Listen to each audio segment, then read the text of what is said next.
So, Lappy, sweetie. Yes. How does it feel to be running on no battery? It's an unusual experience. Feels like I'm working with an electronic supported heart. It's just that we're gonna have to work on moving me from now on. Yeah, it's kind of weird. But hey, at least you're awake and we can do this. Yes. It's just weird not having a battery back. I know. Well, let's continue, folks. Part 4. It was sunrise by the time Sunset Simmer managed to get away from Trenderhoof. Perhaps owing to his background in journalism, had piled her for every last detail of Adagio, as he'd done her best to show her in a good light. Was of course meant a great deal of omission, and a teensy tiny bit of embellishment took place. For the most part, it was factual information, but Trenderhoof's piercing question had meant long explanations of what had happened. So that by the time she eventually got around to explaining her plan to him, she basically told him the entire takeover of the school ordeal from beginning to end. Trenderhoof had understood that Adagio and Feral Sirens had been a singing group then, and that he'd been trying to use the school to gain notoriety, which he cheerfully pointed out that all the young stars do anyway. He did not know that they had tried to use dark magic to take over the world. Sunset strolled back down through the path of the grove of trees, her eyes itching with tiredness, hoping to get in a few hours of sleep before she enacted the next part of her plan. She was in two minds when she felt that the perfect opportunity to begin said enacting met her at the entrance down the main road. Seated on the white fence bordering on the road was Sonata, her blue and purple hair drawn out of his usual ponytail, her sketch pad in hand. Only when Sunset came close did she look up, smiling radiant in the golden light of the morning. "Oh, hi! Miss you this morning." "What time is it?" Sunset asked, sleepily. "Crack a morning, Sugar Cube," Applejack called from a nearby barn, hefting great bales of hay that looked far too heavy for Sunset's for a single person to lift. She set them down at the base of nearby trees. "I'll buy out 6:30, I thought." "Oh," Sunset said with a yawn. "Why were you up so tired?" Sonata asked, looking concerned. This was the perfect time, the perfect opportunity. "Have you seen Adagio this morning?" she asked. "I saw her eating this morning," Sonata answered, and so hoping that information was helpful. "So we went to the southern fields to start insulating the trees," Applejack called her over. "Why do you ask?" Sonata asked, frowning slightly at her sketch pad. Despite this warning sight, Sunset decided it would be best to plow on. Seeing herself on the fence, she peered over to see what Sonata was doing. "What are you drawing there?" she asked, postponing the question and getting her thoughts. "Just getting fields. I gotta paint them." She frowned slightly at what she had drawn. "At least I get why Adagio stopped to live here," she said wistfully. "It's a pretty place." "If you like country, sentence to draw, you can always stop by Sweet Apple Acres," Applejack said, leaning on the fence on Sonata's other side. "It looks mighty fine by the beginning of summer, if I do say so myself." Sonata eagerly gave her thanks while trying on Applejack's hat. Applejack took it back, giving Sonata a look that she might give Pinkie Pie, while Sunset began to speak. "Well, I heard singing early this morning and went out to see who it was." Applejack and Sonata were both stunned when she told him the entire story, apart from her meeting Trenderhoof. They didn't need to know about that. She also looked at a great deal of what Adagio had told her, as Adagio wished her, however. She told Sonata that Adagio's wished for her to live her life, while she, Adagio, sorted out her own. Sonata's expression was smooth and unreadable, quite different from its usual look of vague and naive cheerfulness. This is the point at which Sunset's plan either failed or succeeded. It all depended on how Sonata reacted to the news. "So there's no trouble of her regaining her hypno-Saturn powers?" Applejack asked, seriously. Sunset shook her head. "That power was tied to their pendants. Without them, they can't channel their magic to terrorize people. No offense," she said Sonata. She felt a trace of smugness nonetheless for that. For once, she had been the one to say those words, rather than the one to hear them. "None taken," Sonata said distractedly. "It was really beautiful singing," Sunset said, watching Sonata out of the corner of her eyes. Sonata said, clearly not listening. Despite apparently being focused on her drawing, the pencil in her hand didn't move. "Maybe you want to get some sleep?" Applejack asked, looking narrowly at Sunset. "You were up at 1. What were you doing till now?" "Yeah, I think I will turn in," Sunset yawned again, feigning not to hear Applejack's question. See you guys in a few hours, if you're lucky, Sunset groaned, rubbing her eyes. As he walked back, not noticing Applejack looking after her, she sighed over Sonata's usual spacey personality. While Jessie was a bit dizzy, lovely so at that, it did make her difficult to read. All she could do was wait and see if her plan worked. It was a bit of a long shot. Perhaps she could help it along when the time came. If Trenderhope did as she was told, she wouldn't need to do anything. Still, contingencies.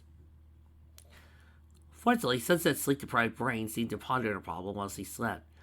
When she and everyone else had awoken and breakfasted, she wondered aloud where everyone might not want to take the opportunity to go shopping that morning. Rainbow Dash and Applejack looked at her questioningly, but Pinkie Pie was instantly full agreement. Reddy was in all ignorance to stick around as well. Sunset sighed a little gratefully to her. How about you, Ballad? Sunset asked. You don't work today, do you? Adagio gave her a confused look and then poked her eggs with a fork. Not today, no. Well, yep, Applejack added happily. Well, that farm work done this morning looking split. You don't mind if I'm farmhand, Ballad. Adagio just grimaced. What about you, Sonata? Sunset asked, cheerfully removing her gaze from the window for the first time in a while. Sonata looked at her easily. Huh? She asked. Do you fancy doing any shopping here before we go home? Oh, she said vaguely, looking down at Adagio. Sure. She returned to her half-eaten breakfast. Sunset pursed her lips. It's the best she could hope for right now. Munching her toast, she tried to ignore the questioning and slightly resentful look. Adagio kept directing the table up at her. Going looking? Pinkie asked Applestrudel as he toasted more bread. This is a little dry. She announced, pointing at her scrambled eggs. Again, what seems to be the problem? Nothing, Trixie. By the way, what were you doing hand gliding on that summer vacation? It was a dare that Raindrops did to Trixie. Trixie will never do it again. All according to plan. Sunset marveled at her ability to manipulate events. Since in her mind it seemed impossible that her little stratagems could possibly have the desired effect. She pressed at that thought if she remained evil. She might have actually done some damage in the world. Pinkie Pie danced off to the Fabric Emporium. Rarity hardly had any less energy following her awake. Applejack delivered a produce stand that wasn't run by one of her relatives, where she almost fell into a serious conversation about the formative procedures of fizzy apple cider and apple preserves. Fluttershy, meanwhile, dragged Rainbow eagerly off to a pet shop. Sunset felt only a little bad as she, Adagio, and Sonata walked past and saw Rainbow mouthing "Help me" through the window. Is this fit going for a flutterdash? I approve.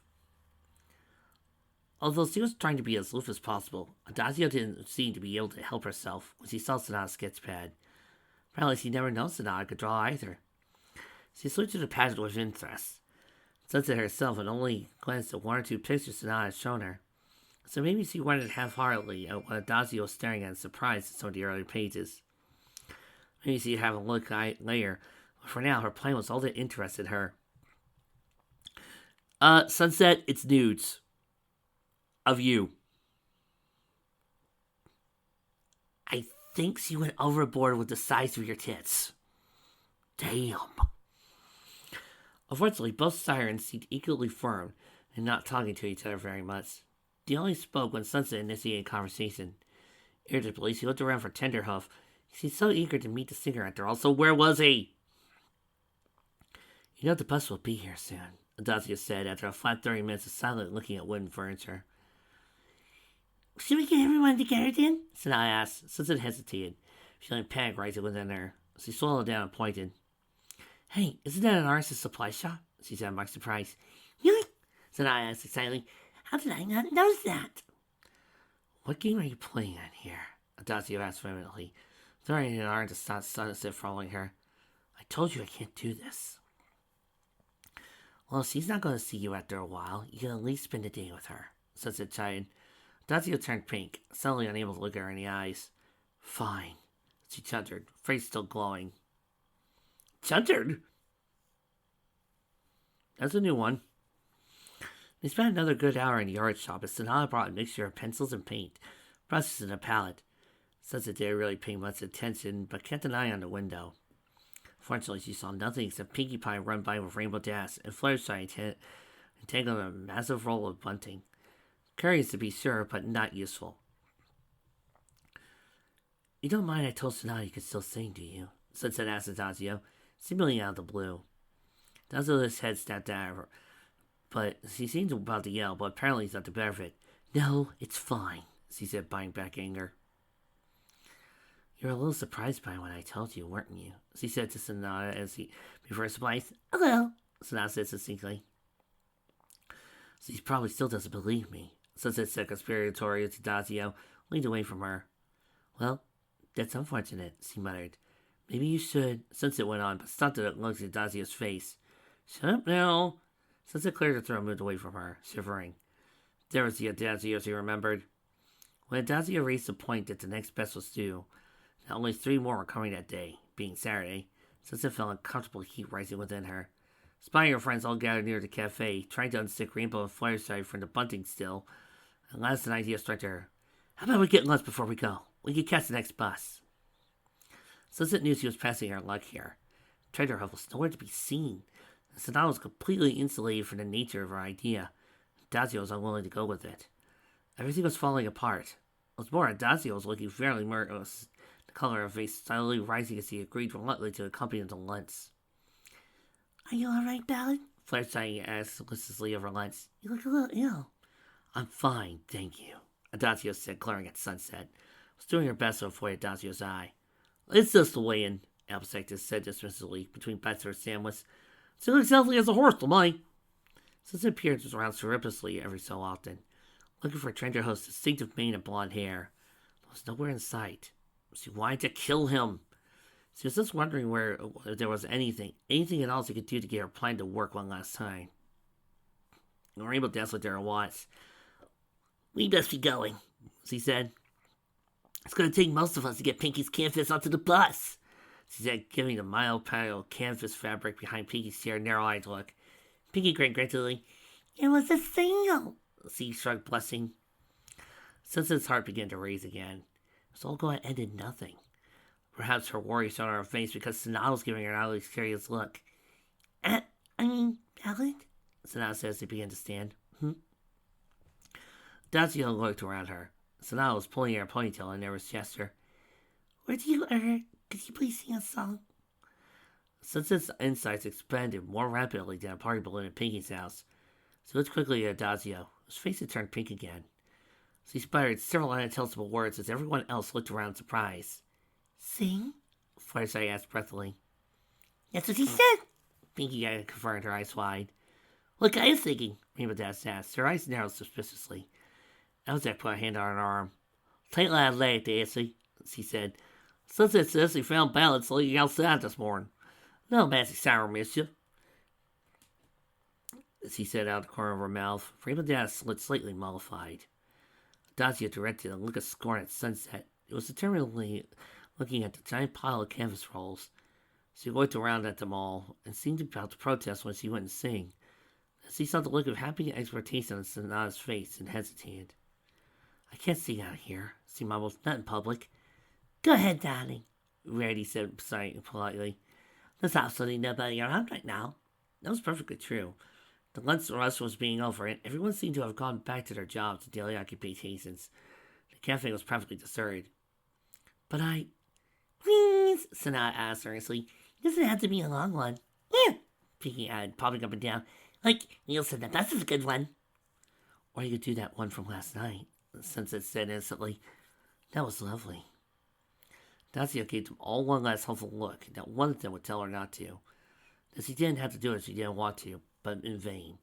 She took one last look at Sonata's beaming face and sighed. Fine, she said almost inaudibly. They all listened in complete silence as the sad melody took hold of them. Rainbow Dash sat back down, staring at Dazio as though she entranced. Fluttershy offered Rarity a tissue as he dabbed immediately at her own cheeks. While Pinkie bit down on a wad of napkins as though fighting physical pain. When she had finished, Dazio stood looking rather awkward in the silence. The Rainbow Dash clapped. Wow, she said dumbfounded. Darling, that was wonderful, Rarity said tearfully. Who knew you had such a talent? You can sing, Sonata said thickly. Without preambles, he leapt up and embraced her sister, taking Adasia quite by surprise. Your voice was always so beautiful, even when you were yelling at me. Still pink in the face, Adasia put her arms around Sonata's shoulders and allowed herself to smile in this affecting moment. As may have been mentioned, the universe has an aversion to such tender moments, and this one found itself interrupted by a loud sound of running feet. To everyone's astonishment, a loud cloud of dust preceded the appearance of Trenderhoof. Appeared out of the cloud with his nose in the air, blonde hair shining, and half-moon glasses exciting expectantly. "You!" he announced dramatically. "It's you I've been looking for." Everyone took an involuntary step back as he eyed Adagio close up, since it saw he apparently dressed up for the occasion. Stylish yet classical attire, in addition to what he was disgusted to see, appeared to be a hipsterist jumper, pressed over a bright yellow dress shirt. Rarity's hand immediately jumped to her hair. Adagio said, looking to the airs for help. Sunset hid half her face with her hand as Trenderhoof ogled the siren. "Yes, it's you and I you've heard every night. Your magical voice beckoned me here too," he drew out Mrs. Kine. "Offer you a talented opportunity." "A what?" "An opportunity, a chance," he announced, holding the card up like Olympic torch. "The pop will now. It lacks feeling, truth. It lacks honest, open-hearted, self-passion. You have that. I see it in you. Yes, I do." Sonata was caught between grimacing and what she saw was a thoroughly over-the-top performance. Laughing at Rarity's look of mingled outrage and heartbreak. Elzette put an arm around her shoulders in a comradely way, trying not to grin too much. "Wait, hang on," Adagio said, trying to hold Tenderhoof at arm's length. "What do you want?" "It's simple," Piggy chuckled. "He wants to make you a singing star." "Oh, is that what he said?" Sonata asked, looking genuinely puzzled. "I thought he said something about passion fruit soda." "Me?" Adagio asked, looking as confused as Sonata. "Yes, you!" Trenderhoof said eagerly, "And," he paused, looking a bit uncertain for the first time, "also, I wonder if you might go out with me." He produced a bunch of roses that behind his back, to round his performance. I think he should do it," Sonata said excitedly. "The child thing, I mean." "Oh, definitely," Bea agreed. "You could totally meet Sapphire Swords, you could write this. She looked at that at the school last time she was there," she explained, handing Adasia a Delphin key ring. "Picky, she did not behind. She gave that to me." "I don't think she did." "She definitely did." "Nuh-uh." "Uh-huh, nuh-uh." "Anyway," Sunset said in ringing tones, cutting Pinky and Rarity short. She smiled encouragingly at Adagio, who again looked at Sonata. "You think I should do it?" Sonata nodded, grinning. Adagio's hesitation seemed to melt away. "Okay, I'll consider it," she said to Trenderhoof. "But I'm not going out with you thing. At least not until you buy me dinner or something." Trenderhoof tossed the roses over his shoulder, looking a little crestfallen. "Not enough," he shrugged. "Ladies and gentlemen, the latest cultural talent. What's up for her name? He goes touring in all the popular and fashion magazines." The ride back to the city was hectic. The bus driver was almost crying as the 7 of them hauled a massive canvas rolls onto his bus, having to be careful around turns as the weight threatened to topple the vehicle. When Sunset and Sonata finally returned to their apartment complex, Sonata carrying her bag of art supplies, Sunset was dog-tired. Her plan to keep Alana's sleep and combined to practically knock her out on the ride back. So he had typically anticipated a cup of tea and an early night. So he hadn't expected for was Sonata to put down her bag the moment he got inside and punch her in the upper arm. "Ow!" Sunset cried, more surprised than hurt. "What did you do?" But she was cut off as Sonata hugged her. Thank you." "For what?" Sunset asked, genuinely bemused. Sonata pulled away, giving her a knowing stare. "Don't play with me, silly Simmy," Sonata said, coyly. "I know not the sharpest chord in the instrumental, but I'm not incrusted the chord of a fruitcake." Sunset blinked. "Sharpest who what now?" "I know you did something today," Sonata asked, wagging her finger. "I don't know what it was," she said severely, "but it was really sweet of you to help Adagio out." She finished in a warmer tone, smiling. Sunset avoided her eye and hoped her face wasn't changing color. "I don't know what you mean." "All the same, thank you," Sonata giggled, kissing her on the cheek. "Excuse me, though. I think I'll start painting now. I got many cigarettes I want to color in." Sunset stood there for a few moments, all thoughts of her tiredness gone. She fingered the place where Sonata had kissed her, feeling the heat rise there. She felt back to her with an unpleasant bump. What painting? "Wait, you have to put paper down first!" Oh, the type of pain that involves you naked.